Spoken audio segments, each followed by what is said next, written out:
그런데 내가 생각하는 그 꿈과 계획들, 제가 통계상 75% 정도는 그 꿈을 못 이룬다 그랬어요. 왜 못 이룰까요?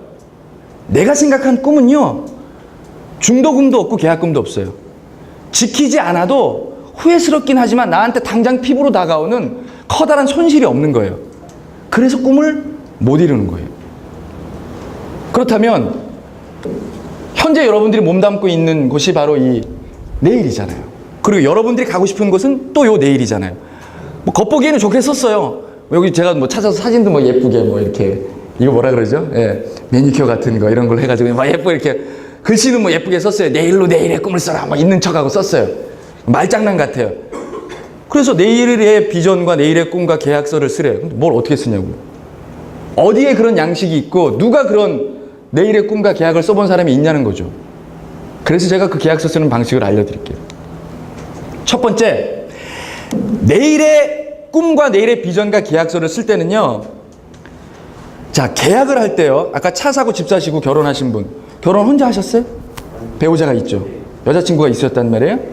차 살 때 그냥 어디 새 차가 버려져 있는 거 내가 가가지고 그냥 가져오지 않았어요. 누군가 그 자동차를 판매하는 사람과 혹은 그 회사와 계약서를 썼단 말이에요.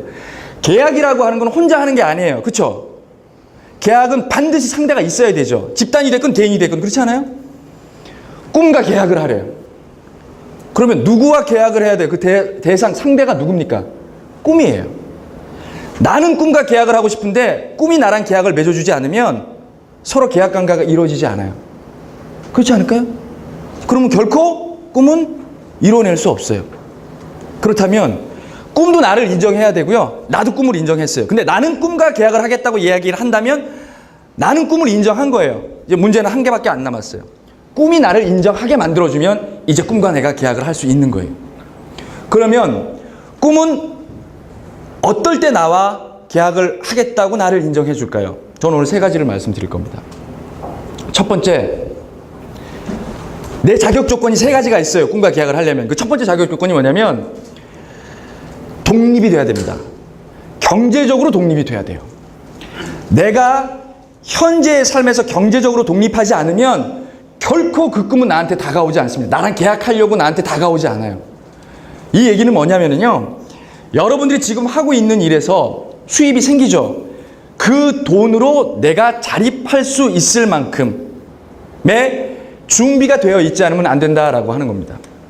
고등학생들한테 한번 물어보자고요. 고등학생들과 고등학교 학부모한테. 고등학생들이 가장, 뭐 예를 들어 흔히 말하는 강남 3구, 고등학생들한테 마이크를 딱 대고 너는 꿈이 뭐니? 고3 수험생들한테 물어봤어요. 뭐라고 대답할 것 같으세요? 꿈이 뭘까 하면. 대학생. 그것도 그냥이 아니라 인류대. 흔히 말하는 뭐 스카이, 그죠? 서울대, 고대, 연대. 뭐 저도 그런 인류대 못 나왔지만 저도 꿈꿔본 적은 있었거든요. 전 일찌감치 중학교 2학년 때 포기했어요. 현실적이어서. 그러나 꿈은 그렇단 말이에요.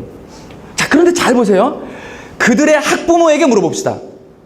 강남 3구에 있는 학부모한테 물어보는 거예요. 당신의 아들이, 당신의 딸이 어떤 꿈을 가졌으면 좋겠습니까? 그러면 그 부모의 꿈은 뭘까요?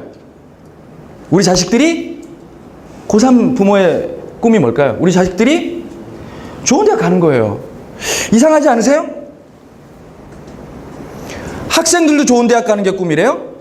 학부모도 좋은 대학 가는 게 꿈이래요. 왜 그럴까요? 왜 그럴까요? 왜 꿈이 어떻게 같을 수 있죠? 목표? 네, 그럴 수도 있죠. 당연히 그럴 수도 있을 것 같아요. 그런데 가만히 보세요. 경제력을 누가 주고 있죠? 애들이 돈 버나요? 아니에요. 경제력을 부모가 주고 있어요. 부모의 꿈이 아이들의 꿈이 돼버리는 겁니다. 현실적으로. 경제적으로 자립했어요. 그 아이가 나중에 커서 30대, 40대가 돼서 돈을 많이 벌어요. 한 달에 막 1억씩 벌어요. 부모님이 사업하다가 별로 안 좋아졌어요. 경제 형편이 역전이 된 거죠? 부모님이 아이들한테 용돈을 받아 쓰는 입장이 돼 있어요.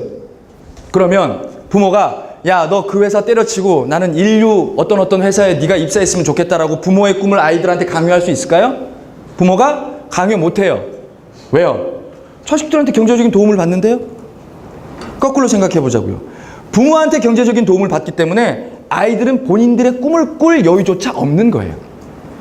내 삶이 경제적으로 자립하지 않잖아요?